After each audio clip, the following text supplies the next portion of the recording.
all the questions that come in.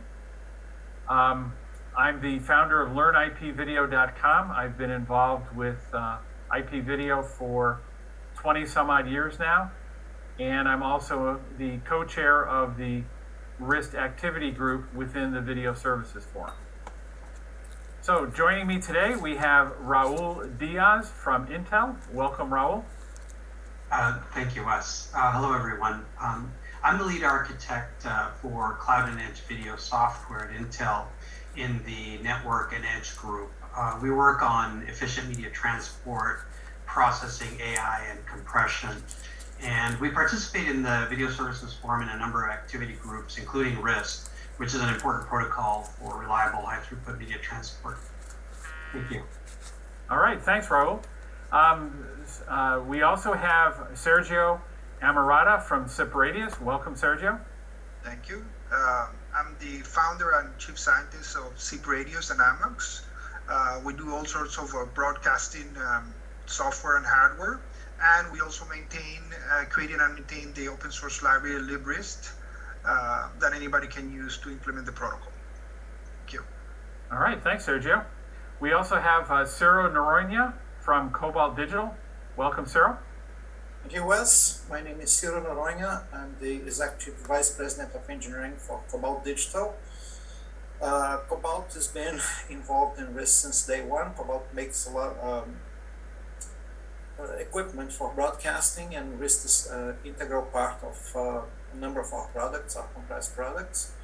I've been a participant in the RIST AG since its foundation. I'm currently the editor of the RIST specifications and also the president of the RIST Forum, which is, we'll learn more about it during the presentation. Thank you. All right, thank you, Ciro. And last but not least, we have Adi Rosenberg with AlvaLinks. And Adi, I'm interested to hear you tell us about your new organization, because I think it's different than what many people remember from the last time you were on one of these webinars. Thank you, Wes, for the introduction. Yes, my name is Adi Rosenberg. I'm the founder of AlvaLinks.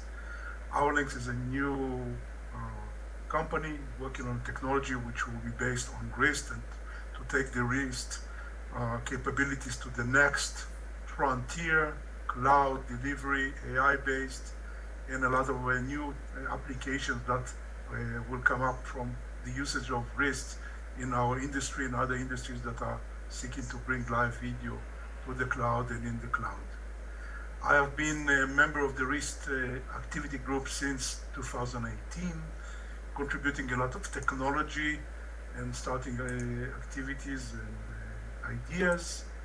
I'm also a veteran of the broadcast industry for the last 25 years, and I bring a lot of funny stories and use cases to these activity groups and future ideas. Well, RIST wouldn't be what it is without you, Adi, so thank you, and thank you to everybody here on the panel for your contributions and for your participation today. So let's get started. We put together a little presentation, and want to let, again, the audience, at any time, if you have a question, please use the Q&A function within your Zoom window. You have some controls down at the bottom. Put your question in. We'll try to do our best to get to all of the questions that are being asked today. And we really want to make this a dialogue, so that if you hear something you want to comment on, or you want to get clarification on, or you'd just like to learn something new, please feel free to fill that in. So we're going to go ahead and go through, again, a brief presentation. And again, the focus is going to be on what RIST is and what RIST can be used for. So that's really what you should be listening for. So today what we have are, let's see here. Okay, so who is behind RIST? A quick review of RIST simple and main profiles, overview of the advanced profile, and then some use cases from each one of our panelists on how you can put advanced profile to use. So who is behind RIST? Well, It's really a group that was formed within the Video Services Forum, which is an industry organization that's been around for well over 20 years now. And the VSF has really been focused on video services, particularly in the realm of transport, moving video from one place to another. And we've always believed that it's important to have interoperability between many different companies so that we can get the most leverage for our technology. Besides RIST, some of the other technologies that have come out of work that was done at the Video Services Forum include SMPTE 2022, SMPTE 2110, and a lot of things that are going on in the world of JPEG 2000 and JPEG XS today. So the group that we're all members of is the RIST Activity Group, which are the technical folks. We produce the specifications that are published for free on the Video Services Forum website, which anybody can go to and download. We're also supported by the RIST Forum, who is a marketing group that is made up of many different members. You can see a sampling of the logos of all those different people here. And all these people have joined the RIST Forum for the goal of learning more about RIST, helping to interact with other companies that work with RIST, and to help drive market usability and interoperability of the RIST specifications. So I'm going to turn it over to Ciro for a quick overview of the RIST simple and main profiles. Thank you, Wes. So we want to give you a quick tour. This is not going to be a long thing. It's going to be a quick tour of simple main profiles and then advanced profiles. So next slide, please.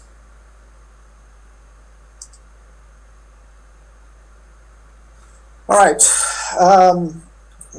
Quick overview of the milestones.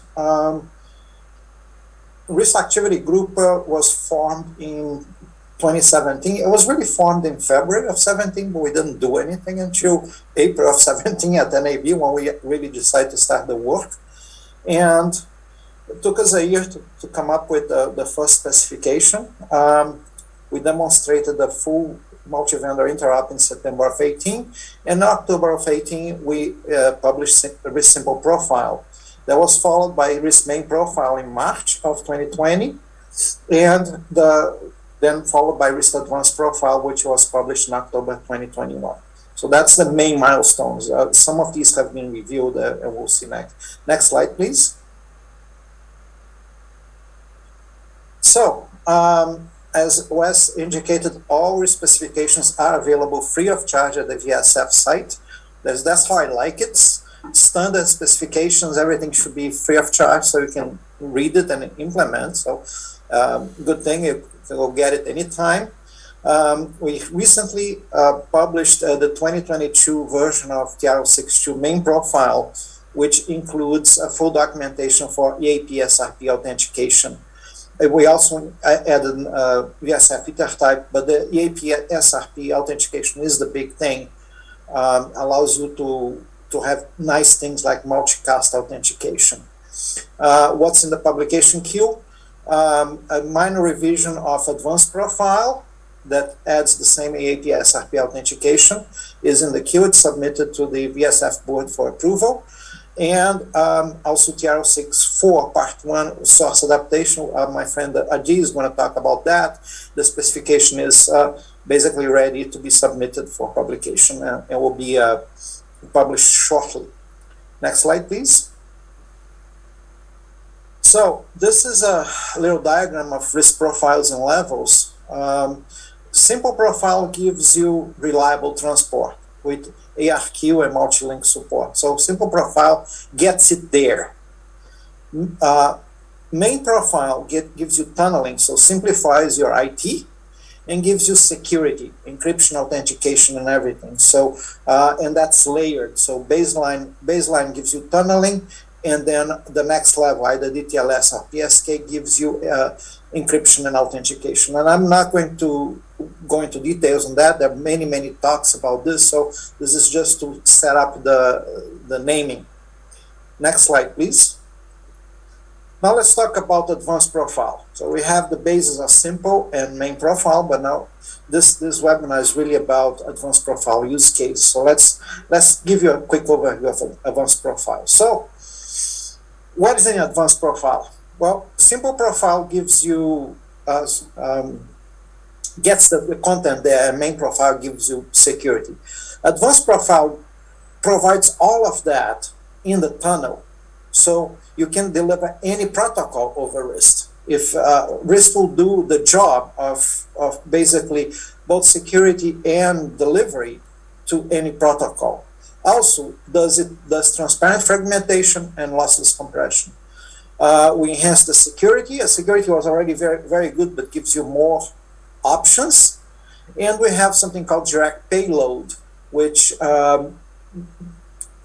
basically reduces the overhead, and you can put different types of media directly into the tunnel and declare what it is. And then flow attributes, which I'm not going to talk very much about, but it's a language to describe what's in the flow. Next slide. So the big deal with advanced profile, one of the big deals is advanced bidirectional tunneling.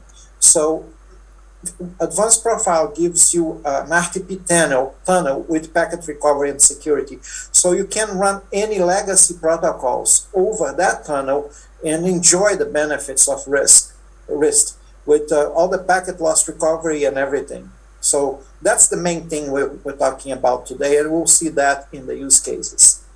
Next slide, please. So what are the benefits? The advanced tunnel benefits. We can push any protocol to one or more destinations. So RIST takes care of all the packet recovery. There's no limit on the bitrate support. That's very important. People tend to think about RIST it's something for compressed, a few megabits per second. No limit to the bitrate. We can go from audio all the way to 2110. And in fact, the packet format was chosen in conjunction with the 2110/1 link. So it was designed from the get-go to go to high bit rate. Also, it supports multiple classes of service and expedited support. So you can use it for ground to cloud, and cloud to ground as well. So it's a perfect solution for inside and outside the cloud. Next slide. Well, we're all tech heads, so we need to talk about technical details. So this is all based on RTP, format aligned with the work being done by the SMPTE 2110/1. So common format. The sequence number extends to 32 bits, which was a limitation of the original RTP. We have a 1 megahertz timestamp for precise timing, and we added a whole bunch of optional fields to support this enhanced functionality. If you want to know what those fields are, the specification is free to download. So the payload of such an RTP packet is an encapsulated tunnel packet or a control packet, and we define a full control language for that. Next slide. Transparent fragmentation. And I know I'm talking really fast because I want to get to the meat of that, which is really the use cases, and let the other guys talk. So transparent fragmentation is very important today because sometimes you have MTU mismatches, you have big packets. So IP solved this problem 30, 40 years ago by fragmenting, but then the fragments go out by themselves, right? It's messy and permanent. It's messy because if you don't receive the fragment, you can't make the packet again. The RIST fragmentation is reversible, and packets are restored to their original state by the tunnel receiver. But the main thing is ARQ operates in fragments. So if a fragment is lost, we can do fragment level ARQ. So that's the big deal with RIST fragmentation. That's what's new. And because we can recover the fragments, the fragmentation scheme is actually much simpler than IP fragmentation. So we put the packet together and then we defragment. It's much, much simpler. So I can say we did very well there. I mean, I'm biased, but I think we did very well there. Next slide. We added also lossless compression to RIST. So there's optional LZ4 compression is based on IP comp. So it can significantly reduce signal bandwidth for uncompressed. Compressed signals, more or less, depends on the null packets. But you can't compress very much a compressed signal.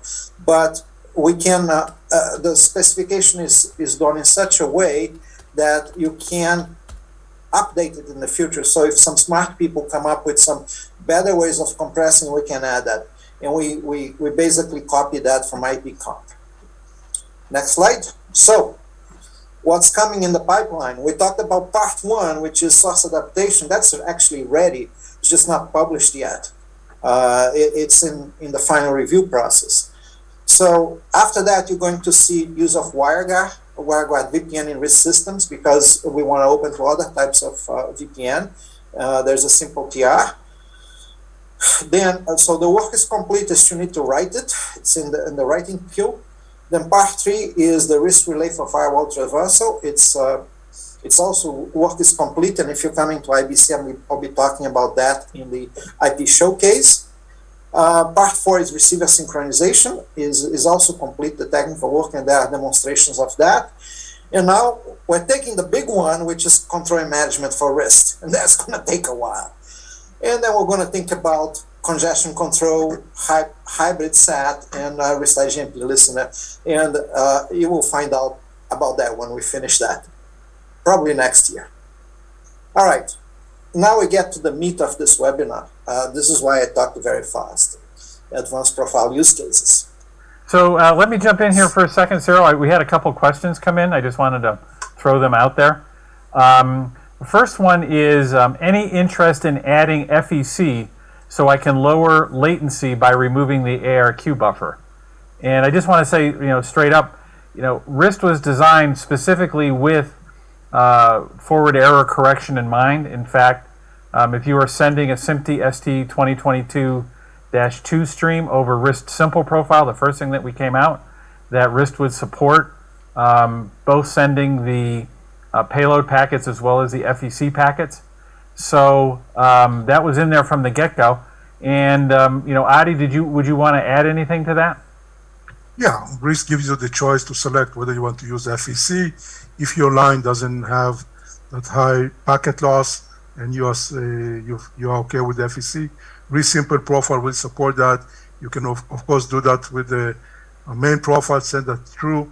If you want to lower your your latency time, you might use SMPTE 2022-7 seamless switching, send two simple profiles, so that, and then you can reduce the buffer even further, depends on the bitrate.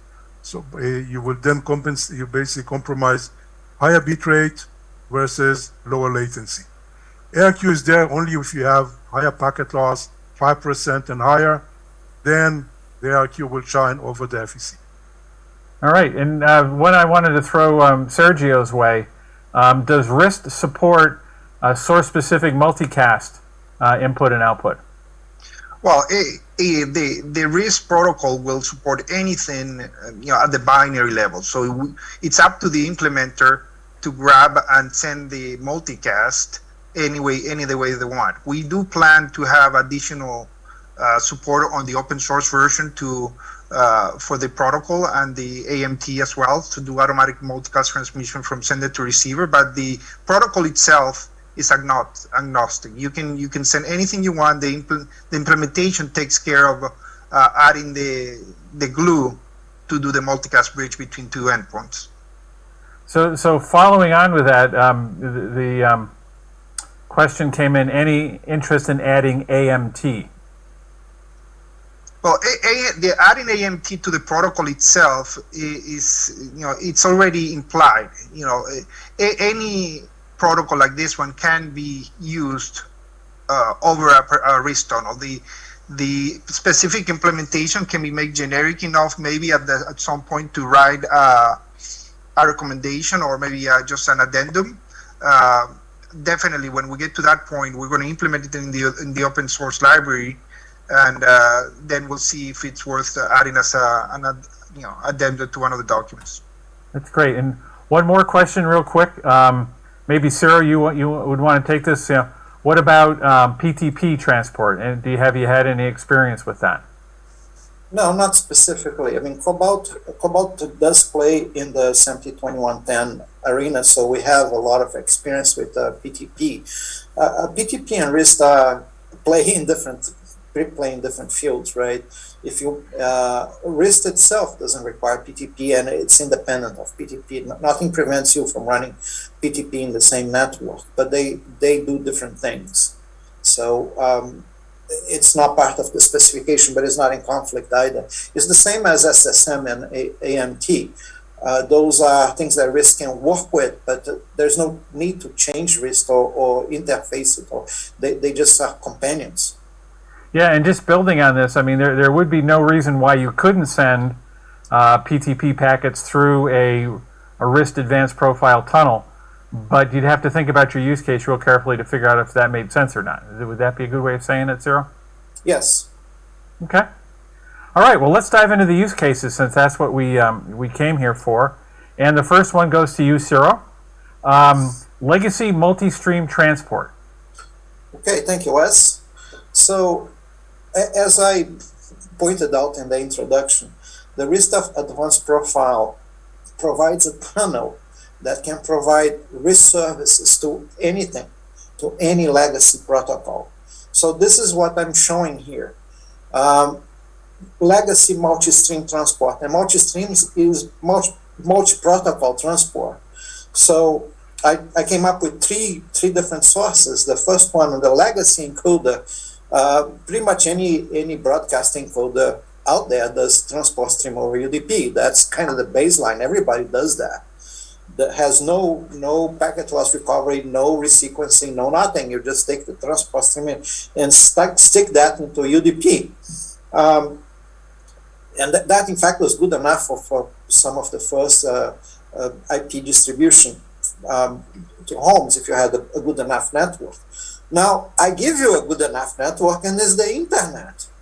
You can just take that legacy encoder that just does TS over UDP and flow over an advanced profile tunnel.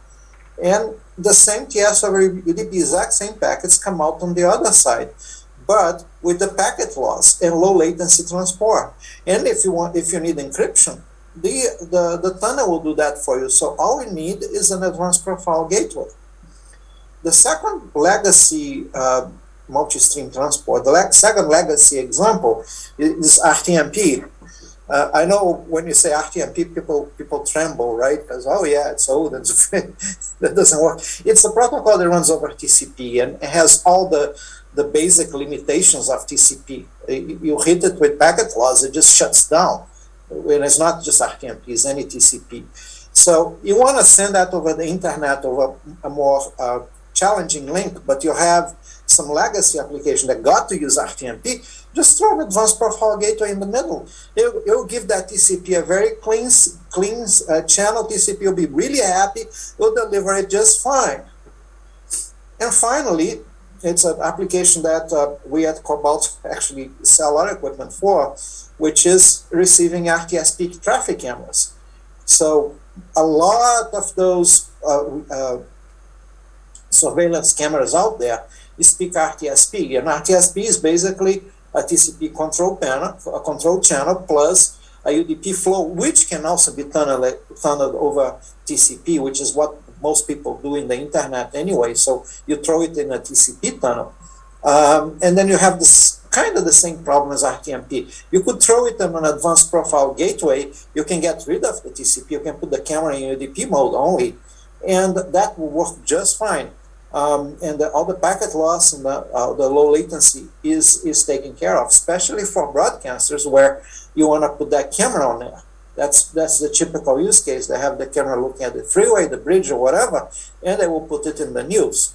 So that's the normal use case. With an advanced profile gateway, you can reliably use the internet for that, and you don't need to make any changes to the camera, and you know it's going to work, because you're not depending on either unprotected RTP or TCP tunneling of the RTSP.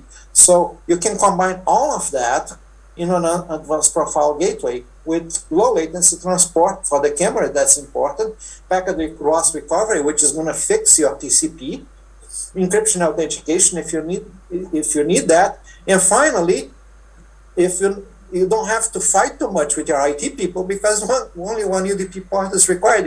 You run all of that. So that's kind of the typical classical application of the advanced profile. Okay, we do have a question here. It says, we do RTP with RTCP. I wonder if I should have different RIST settings for my RTP versus RTCP data. Anybody want to take that? Toss-up question? Looks like a deal. I could make a couple. Go ahead, Raul. Yeah, on that. So it's quite common to have very different networks for RTP and RTCP traffic. RTP is generally going to be your payload, right? You're delivering your media, so it'll be very high bandwidth. You probably want low latency, and so you have some other control. It could be ST2110 on top of that. Could be other protocols. And your RTCP, you're controlling your endpoints, and with RTCP you can send that through a completely different NIC that could be lower bandwidth. It could be, you can just go through the kernel stack. You may not need a high efficiency user plane stack like you might use for RTP, like DPDK or something, or VPP or something like that. So it would be, you can send them completely differently and configure them completely differently. Well, great, thanks for that. Okay, so let's move on. And again, please feel free, if you're in the audience, put those questions in the question bar and we'll try to get to them as soon as we can. Next up we have Sergio, and he's got a similar looking diagram, but I think it's pretty different, right, Sergio? Correct. The colors are similar, but this is a quite different application.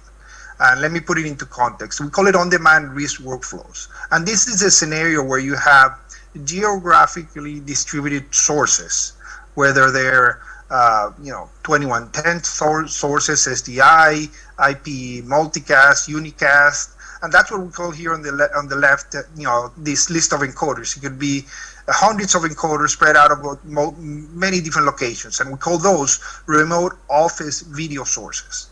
In this application, what we do is we expose those sources as RIST endpoints in what we call listening mode, and with the ability for us to pull any stream within that particular location, and we do that on demand. And we do that on demand so that any other location involving that infrastructure, could be a multi-location company, it could be anything that is distributed geographically, can access those sources and distribute them on the right-hand side. You see, to the final playback devices. The final playback devices, we want to be able to play it on the web browser, maybe a RIST decoder connected to an SDI monitor, or a legacy player, VLC, running RTSP, whatever it is. Somebody wants access to hundreds of sources that are across the US, across the world. So with the RIST Advanced Profile, we can do that in a very effective way. We don't have to create a single tunnel for every source to every location. With the use of an advanced profile, smart relay, which besides having the features of our normal RIST, has also the ability to do encapsulation into other protocols, or re-encapsulation like WebRTC or RTSP. We can do on-demand RIST calls. A player, whichever happens to be, hits our smart relay. The smart relay determines if the source is already there or not. If it's not there, it goes ahead and opens a RIST connection to the endpoint and pulls that data stream into the relay, and then from there it's dispatched to any player waiting for that signal. And the smart relay in this case will keep that connection open to the encoder or to the remote source while there's somebody listening on the playback devices. After a timeout period where nobody's listening, it shuts down the source. So using this method, you can have a very small advanced profile relay farm serving thousands of sources to thousands of users, which saves you quite a bit of money in infrastructure. And this is something that we have implemented actually already. Yeah, so Sergio, you're talking about something that has pretty significant scale. I mean, how, you're talking about hundreds of streams. So is that up and running today? It is up and running today. We have about 500 streams up and running, and it's going to grow about 6 times that size, and we have 5,000 viewers right now on the right-hand side. Wow. So it sounds like we almost don't need television stations anymore, huh? Well, maybe this will be the future. It also gives you, which I didn't mention, end-to-end authentication and encryption. With this method, you have a DRM-compliant end-to-end solution from the player all the way to the encoder. So the signal is protected with the RIST authentication and encryption all the way through. Very good, very good. Thank you. Next up, we have Adi Rosenberg, who's going to talk about link adaptation and a couple other interesting things that you can do with RIST Advanced Profile. Thank you, Wes. So let's talk about link adaptation. Why do we need that? So before we started, when we had standard streaming or simple profile, main profile, it was one source sending that over one link, multiple links to a destination, and there was no information about the link capacity or what can I do with that. We had but the network can change. The link behavior can change. The network is a living thing, and that changes over time. It can change on an hourly basis, on a daily basis, and even at seasons. Just think about how many people go to a vacation and stop streaming or stop listening. Standard error recovery was not designed to overcome link capacity issues, so we had to find a solution. Some links may have limited error recovery capacity, and respreading of the stream between multiple links is much more desirable, so that we can overcome a problem on one link by using an abundance of other links that are available to us, just like the cellular bonded solutions do today. Sometimes all we are left is that we need to change the source. We need to command the source. We don't have enough capacity. We need to command the source to change its behavior, to reduce its bit rate, because we don't have favorable conditions and we cannot guarantee the successful delivery of the feed. So we strive to the highest quality and not to drop to the lowest possible, but if something is not there, then that is the only solution that we can do. So let's go to the next slide and see the past and how do we change that. So beforehand, we had a RIST sender in this example. We had one stream and we had 3 ISPs. So let's see the automation, the animation. Can you go down? So basically, the sender would just see the basic statistics about what is going on. Get it?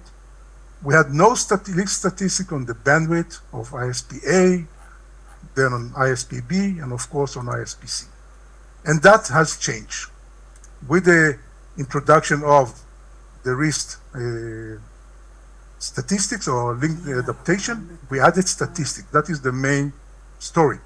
Now we have statistics that the receiver can share with the sender. Those who remember the past, we had RTCP. RTCP had some jitter information, but not full-blown information, and we supplemented that with the RIST.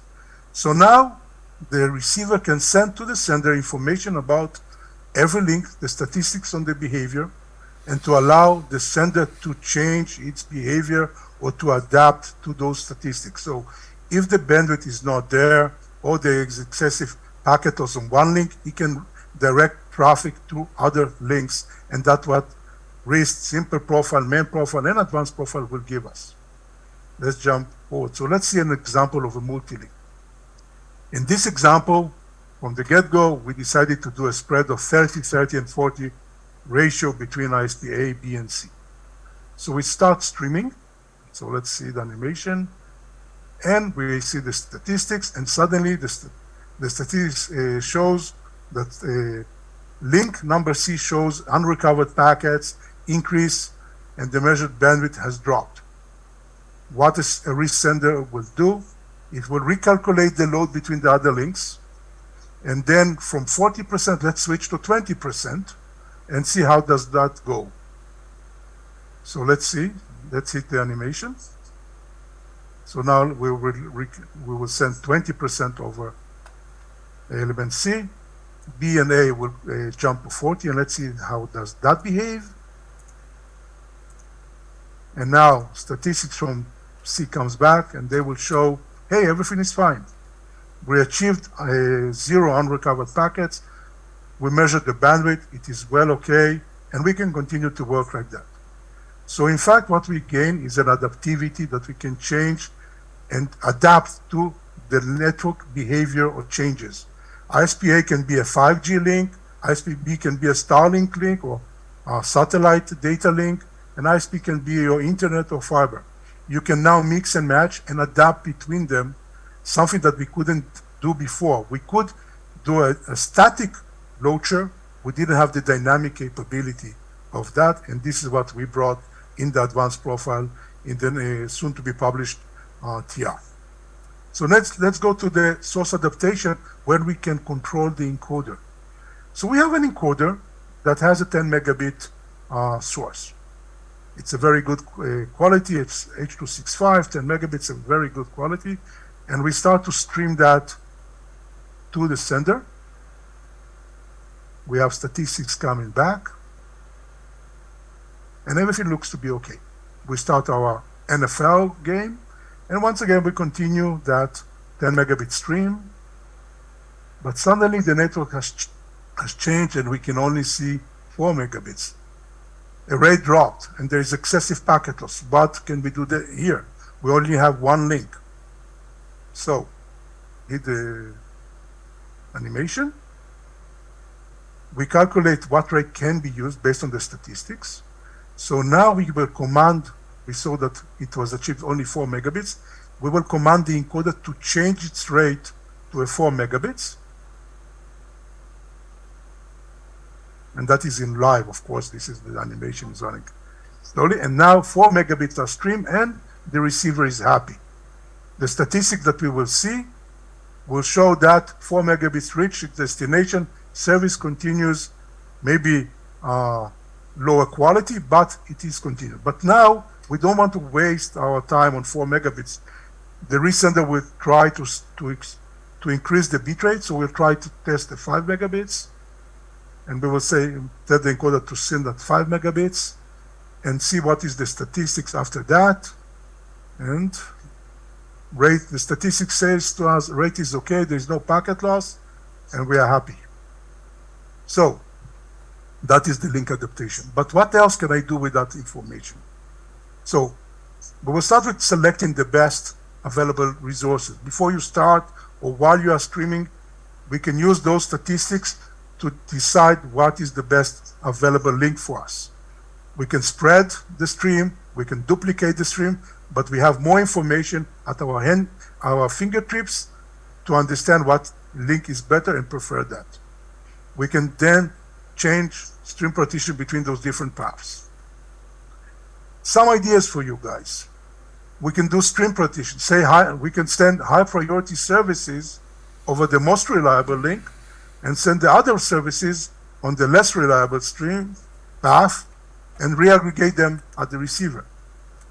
We can send video data over the reliable and send audio and auxiliary data on the non-reliable, that because audio can have more ARQ, it's low bitrate. We will then use that and send that over the internet, 4G or 5G. So we partition the stream, but the receiver will reaggregate that back and give you that full services and components back. And of course, that is not all. As we have more information, we can couple that with RTT and jitter information to give you a broader view and give you IT people more information about the service and the path behavior so they can work with the service provider to either improve the SLA, reduce the SLA, or change the quality of service parameters. We can have more visibility on how data is traveling and received at the destination. For instance, when you're sending to the cloud and you have no feedback, now you can use the statistics back from the cloud and have more information about how the data was received in the cloud and how you are, as the streamer, you have more information. A smart implementation will take the handle and do an autopilot, meaning allow algorithms to run and do the work for you so that you don't have to change that all the time like you did before. So it gives you more freedom to focus on the creation of content and and we will take care of the delivery of the content to your destination. I think this is the last slide. Okay, great, Adi. And you're right. This is the last slide. Let me get it to advance here. And let's go through and have Raul talk about his use cases, and then we have a couple questions in the window. And again, to our audience, if you have questions, feel free to pop them in. If we can't answer them online, we'll try to type in an answer, but looking forward to talking to you about these. But first, we'd like to go ahead with Raul. Hi, everybody. I'm a senior principal engineer at Intel working on media transport and media processing.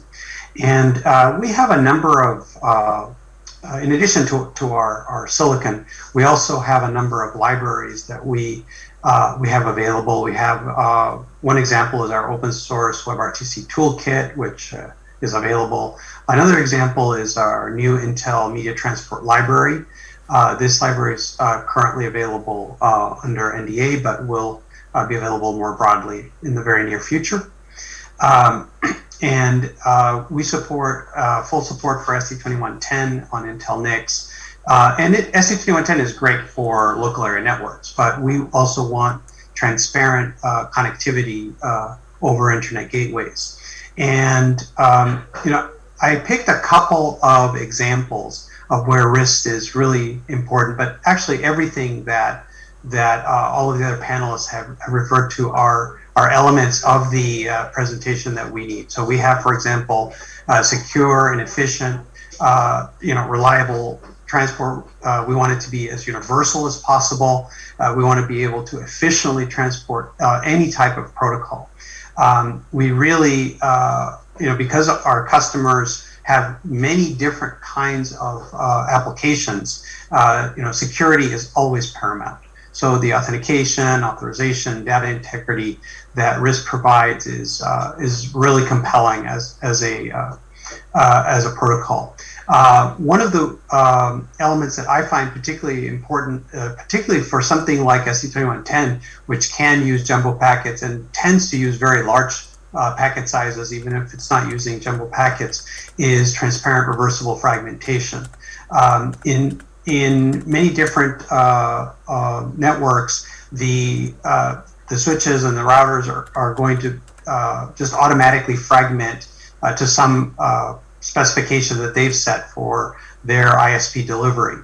And in those cases, we want to be able to recover our original packet and packet sizes. And so we don't want to make any assumptions about what the intermediate packet transports are going to transport sizes are going to be. So then we can use the transparent reversible fragmentation to recover our desired packet sizes, which, for example, we might design a packet size to be to carry exactly the number of pixels in a video line or something like that. That's just one example. So those are areas, but link adaptation that Adi covered is another very important area, and we have a number of products where we can provide telemetry directly from our Xeons and from our NICs that can be used as data into the statistics flows that Adi was talking about, and we have the ability to provide full network statistics. We have a related project in my team, which is called the Network AI Toolkit, which provides the ability to build AI models for these network statistics, supporting creating a full system implementation. So at Intel, we offer a range of different capabilities, from silicon to telemetry tools to full libraries and even example solutions that we can provide.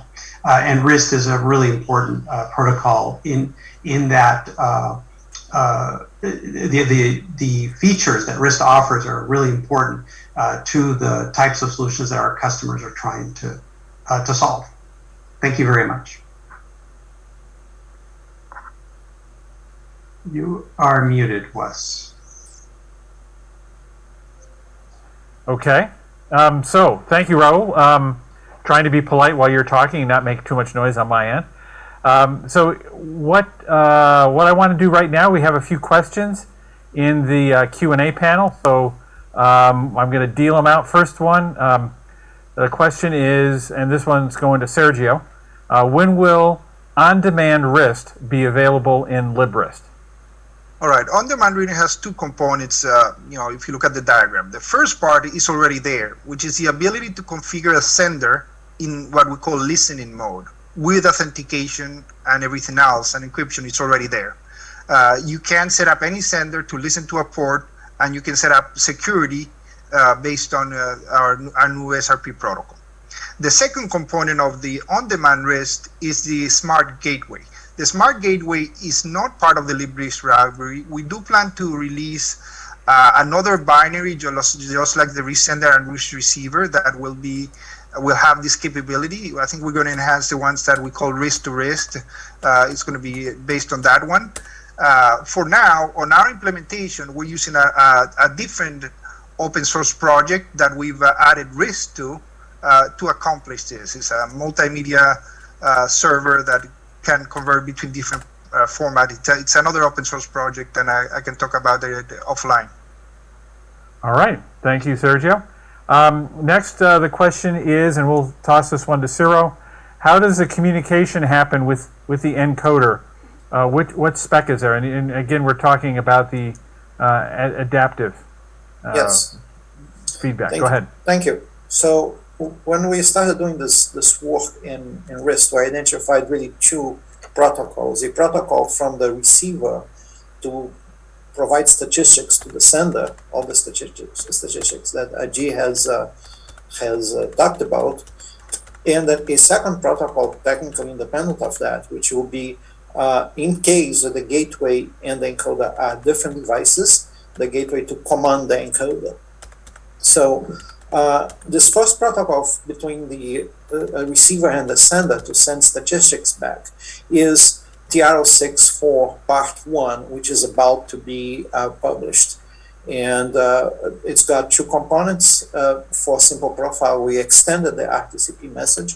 And for RIST Advanced Profile, we created new control messages.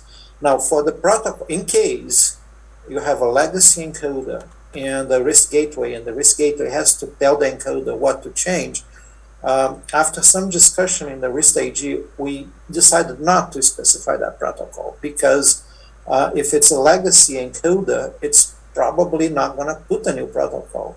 So we decided it wasn't worth our time to define a protocol.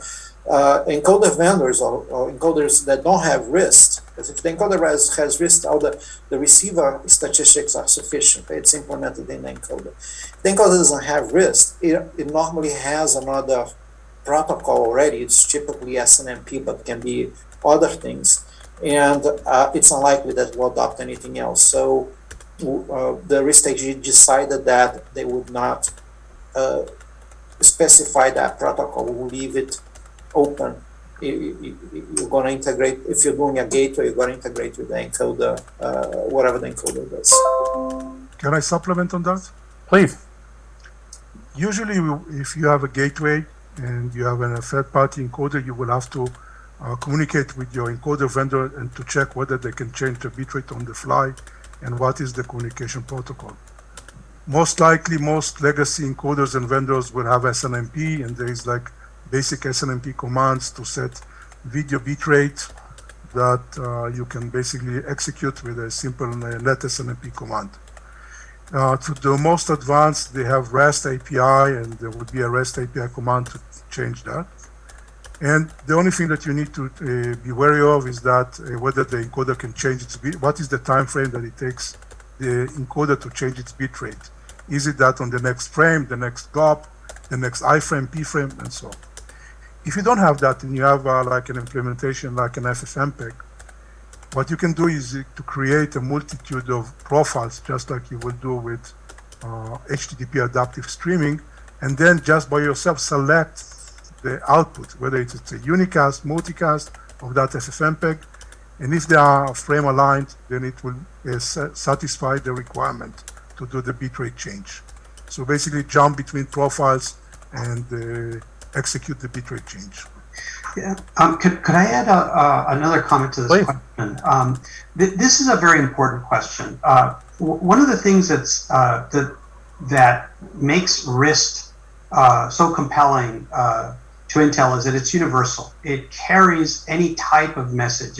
It's a packaging format. It could carry any other protocol besides any native protocol that you're working on.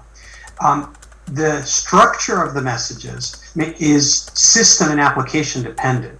So when you ask questions such as how do I have two endpoints, an encoder and decoder, communicate, you need a system definition, you need an application definition. So great examples are, for example, in mobile telephony, you can go to 3GPP, and there are a number of technical specifications there that you can review for different types of system communication, including full telemetry and full configuration specifications between the encoder and decoder. Closer to video production side, you have NMOS, and NMOS is actively working on publicly on on their NMOS IS11. MWA is working on NMOS IS11 and IS12, which specifically address these types of issues. And again, it's important in any definition of a codec to define the system and the application that you're operating in. And once you do, then you can refer to a standard or develop a standard for that particular use case. Thank you. Well, thanks, Raul. We have another question here for Ciro.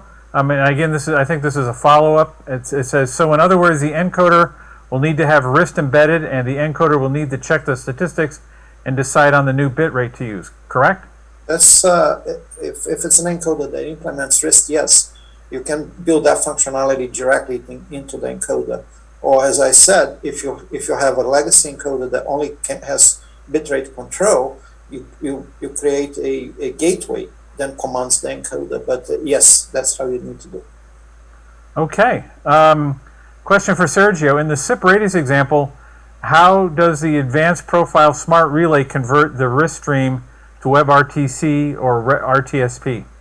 Well, in this case, it's our own proprietary media server that grabs the input in MPEG TS format, demuxes, puts it into the media server, then it can re-encapsulate into any format we want, WebRTC, RTSP, another RIST tunnel, etc. So, the open source solutions are not there yet.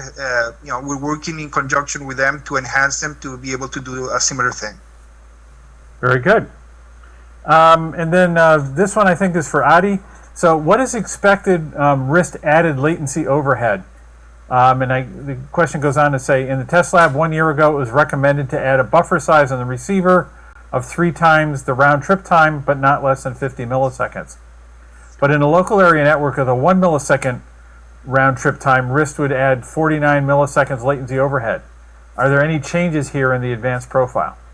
Okay, so I think that the RTT, the 50 millisecond is a sound advice, but it is implementation specific. I can tell you that I had implementation that my minimal latency could be 10 milliseconds, so we can do at least multiple RTTs if they fit in the 10 millisecond, and I did even a 20 millisecond delivery over 80 megabits from a stadium. So it is supposed to be, I don't know what is the LibRIST minimal RTT, but I know that implementations can be faster. And of course, the advanced profile, because it's dealing with higher bit rates, will probably have the same characteristics of about 10 milliseconds, even less for local delivery. But once again, this is implementation specific and not protocol specific.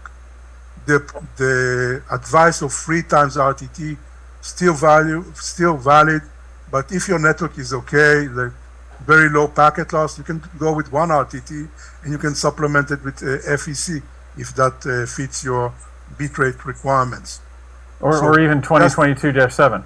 Yeah, okay. That's better, yeah. Okay. Well, we're just about out of time here. If anybody had any closing remarks, otherwise I will just go ahead and take us out. Go ahead, Adi. Yeah, I just want to tell everybody, look, the RIST Advanced Profile is like a library of opportunities for you. We just mentioned a few of them. We did not touch base on the flow ID, the ability to characterize specific flows and give you hints about what is traversed, what is sent to you. We showed that we can send multiple streams and we then can put priority on that, set them in flows so you can now prioritize the data. There's ample of applications that will come out of the RIST Advanced Profile and the next protocols that we are going to talk about. Stay tuned for the RIST Relay that we mentioned. It's a very nice piece of protocol specification that will give new applications rise and new capabilities. All right. Thanks, Adi. Anybody else? Okay. So, again, just to let you know, this is Wes Simpson. I'm founder of LearnIPVideo.com and an active member of the Video Services Forum and the RIST Activity Group. With us today, we had Raul Diaz from Intel. We had Sergio Amarata from SIP Radius. We had Ciro Noronha from Cobalt Digital, and Adi Rosenberg from Alva Links Networks. Please feel free to take a look at the RIST forum website. It's at www.rist.tv. And we welcome new members. We welcome people that have anything that they want to contribute to the growth and enhancement of RIST protocol. And feel free, if you'd like to participate in developing new capabilities for RIST, join the Video Services Forum and get on our activity group. We'd love to have you. So again, thanks to all of our panelists, and thank you to our audience with a great bunch of questions. We really appreciate it. Thank you. Take care. Thank you. Thanks. Thank you. Come and meet us at IBC. We're going to have drinks. That's true. When is that, Adi? I believe it's in the Cobalt booth on the 11th of September, starting at 5 p.m., if I'm not mistaken. Yeah, Sunday at 5. Sunday at 5. Come and meet us. Free food.